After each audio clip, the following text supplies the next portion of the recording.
Kebebasan beragama adalah sesuatu yang seharusnya dapat dirasakan semua manusia. Kebebasan beragama adalah hak dasar untuk dapat memilih dan menjalankan agama sesuai dengan kepercayaan masing-masing. Namun, kenapa kebebasan beragama ini seringkali tidak terpenuhi? Pertama-tama, kita harus mengetahui bahwa di Indonesia ada 6 agama yang diakui secara resmi, yaitu Islam, Kristen, Katolik, Hindu, Buddha, dan Konghucu. Perbedaan agama ini menuntut rakyat Indonesia untuk dapat saling menghargai dan menghormati satu sama lain. Tujuannya agar kebebasan beragama tiap manusia dapat tercapai dan tidak ada konflik antar agama. Kebebasan beragama itu sendiri diatur dalam hukum nasional dan hukum internasional. Dalam hukum nasional, ketentuan kebebasan beragama dapat dilihat pada pasal 29 ayat 2 dan 28E Undang-Undang Dasar Negara Republik Indonesia tahun 1945. Pasal 28E menekankan bahwa kebebasan beragama merupakan salah satu hak asasi manusia yang harus dipenuhi. Sedangkan dalam hukum internasional, kebebasan beragama diatur pada Deklarasi Universal Hak Asasi Manusia atau DUHAM pada tahun 1948. Selain itu, sebagai tambahan, ajaran gereja yaitu Dignitatis Humanae juga menegaskan mengenai kebebasan beragama. DUHAM adalah hasil dari perundingan PBB yang sudah jelas kekuatannya mengikat seluruh negara dan harus dipatuhi. Sedangkan Dignitatis Humanae merupakan salah satu deklarasi hasil Konsili Vatikan II. Deklarasi ini menggunakan martabat manusia sebagai dasar dari hak kebebasan beragama. Hal ini dikarenakan manusia diciptakan menurut gambar dan rupa Allah, atau disebut juga Imago Dei. Dignitatis Humanae nomor kedua menegaskan bahwa dalam hal keagamaan, tak seorang pun dapat dipaksakan untuk melawan suara hatinya, sehingga sudah seharusnya kita saling menghargai agama satu sama lain. Namun, apakah kenyataannya sesuai dengan apa yang seharusnya terjadi?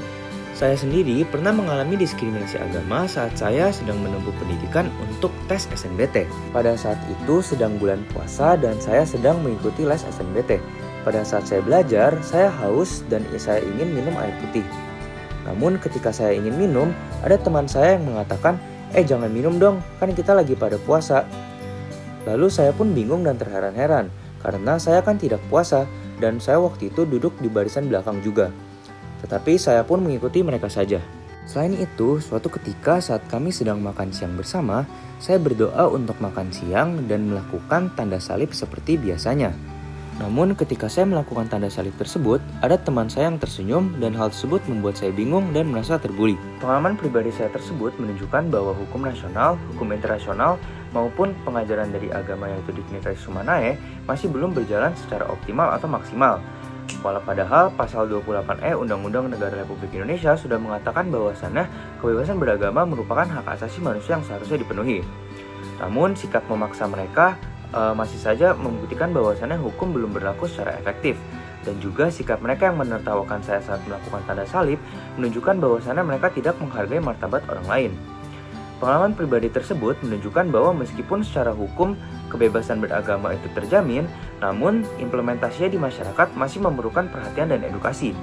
Pemerintah melihat hal ini seharusnya menekankan penegakan hukum dalam bidang kebebasan beragama dan juga menekankan edukasi mengenai kebebasan beragama agar kebebasan beragama dapat benar-benar terjamin dan diskriminasi agama dapat dihapuskan.